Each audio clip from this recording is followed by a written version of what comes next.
I wanted you to dive more about how do we operate in our minds, reconciling this higher self and what's really happening with this monkey little torch bearing creature in our mind.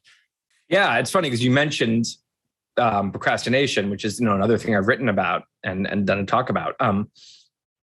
And I actually think that these are really connected, and I think they're connected in their kind of root cause. So procrastination, I talk about in a silly way, in a funny way, like the rational decision maker and the instant gratification monkey, both of these little characters in your head.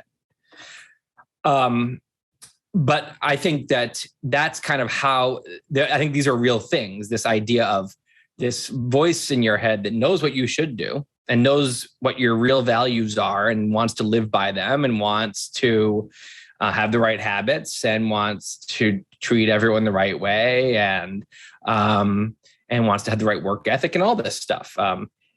It's just a grown up that's had plenty of, usually in a lot of cases, wisdom isn't the problem. Like we've had plenty of years at this point to like kind of usually know generally what our problems are and what we should be doing. And yet, when it comes to procrastination, I call it the monkey, but there's this other force that is in there that takes the wheel, and we end up being not our best selves. And sometimes we're not, sometimes we're aware of it and we're cursing ourselves as we do it. Sometimes we actually we really forget what's going on in a way. We almost lose consciousness, and then later we look back and say, oh my God, or if you're late to something, people are, it's like you just, when you go look at the clock and say, oh, it's like, well, the grown up in your head would have watched the clock long. Some other character there took over and was like running the ship just now. And you come back to it and it's almost like you come to, right? So I talk about it in like a light sense, but I think this is the same problem that people have when they struggle with their weight. They are very aware.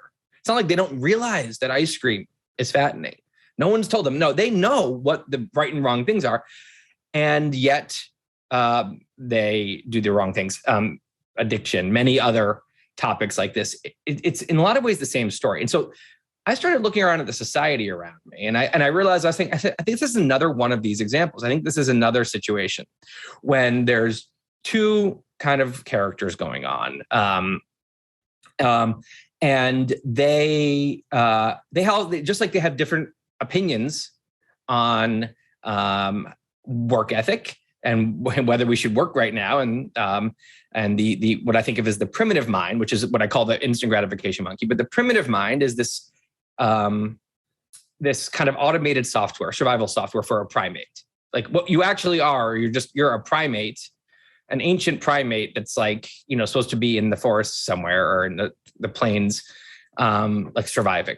The primitive mind basically thinks that you're still there. It's not able to adjust. It's just like it's instinctual, and it doesn't understand that you're in a completely different environment right now, and an advanced civilization with a whole different set of goals, and you have long-term plans, and like, you're trying to, there's rules about civilization, and but then there's this other character, the higher mind, that actually knows exactly where you are. And again, just like this, it can see what's the right thing to do. It knows ice cream is going to be not a good choice. It knows you should get to work. It knows you're going to be late. And it also knows that hating other people for their politics makes absolutely no sense at all. It